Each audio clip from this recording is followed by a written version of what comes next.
लगातार अलीगढ़ मुस्लिम विश्वविद्यालय इस देश में, चाहे वो अनुसूचित समाज का व्यक्ति हो, चाहे ओबीसी समाज का व्यक्ति हो, और चाहे देश के यशस्वी प्रधानमंत्री जी के नेतृत्व में जो सवर्ण समाज में गरीब हैं, भूमिहीन हैं, उनके आरक्षण का उल्लंघन कर रहा है, वो आरक्षण नहीं दे रहा है।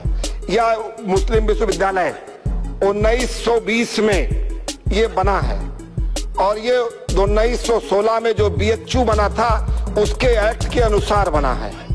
उसमें यह विश्वविद्यालय इस पार्लियामेंट के एक्ट के अनुसार बना है और देश के आजादी के समय 1950 में बीएचयू और अलीगढ़ मुस्लिम विश्वविद्यालय राष्ट्रीय महत्व का विश्वविद्यालय घोषित किया गया।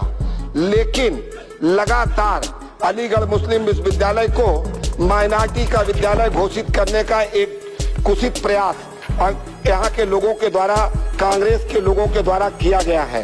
मैं इस सदन के माध्यम से, आपके माध्यम से कहना चाहता हूँ, जब तक अलीगढ़ मुस्लिम विश्वविद्यालय में आरक्षण लागू न हो तब तक अलीगढ़ मुस्लिम विश्वविद्यालय का अनुदान पूरी तरह से रोका जाना चाहिए।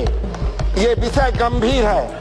मैं अध्यक्ष महोदय, मैं कहना चाहता हूं कि चाहे इलाहाबाद की हाई कोर्ट हो, चाहे सुप्रीम कोर्ट हो, उसने एक नहीं अनेक बार बस कहा है, देश भर का अनुसूचित समाज, देश भर का ओबीसी समाज और देश भर का जो सवर्ण समाज है, गरीब है, वो माननीय प्रधानमंत्री जी की तरफ बड़ी आशा भरी निगाह से देख रहा है। जिस तरह से आज अयोध्या का मामला 550 साल बाद तय हुआ है, ये अनुसूचित समाज के हित के लिए मैं उनसे निवेदन करता हूँ, ये विषय तय होना चाहिए।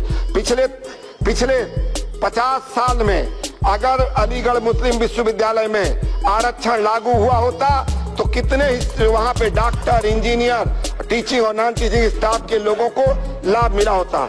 महोदय, मैं अनुसूचित समाज का राष्ट्रीय अध्यक्ष हूँ, अगर मैं उनकी बात नहीं करूंगा तो कौन करेगा? क्यों भाई, ठीक कह रहा हो ना? समय की सीमा है, बस आप समय की मर्यादा है। ठीक है सभापति महोदय जी, मैं कहना चाहता हूँ कि महंगाई के अनुसार उनकी स्कॉलरशिप को भी बढ़ाया जाना चाहिए, क्योंकि स्कॉलरशिप न बढ़ने के कारण बहुत सारे बच्चे अब पढ़ नहीं पा रहे हैं। साथ ही साथ सभापति महोदय, मैं इस बात को बार बार कहता हूं, 26 नवंबर 1949 को जब देश के संविधान की पहली प्रति इस देश के राष्ट्रपति को सौंपते समय बाबा साहब ने कहा था कि 26 जनवरी 1950 से इस देश में संविधान लागू हो जाएगा तो राजनीतिक समानता तो आ जाएगी, लेकिन आर्थिक और सामाजिक समानता आना बाकी है।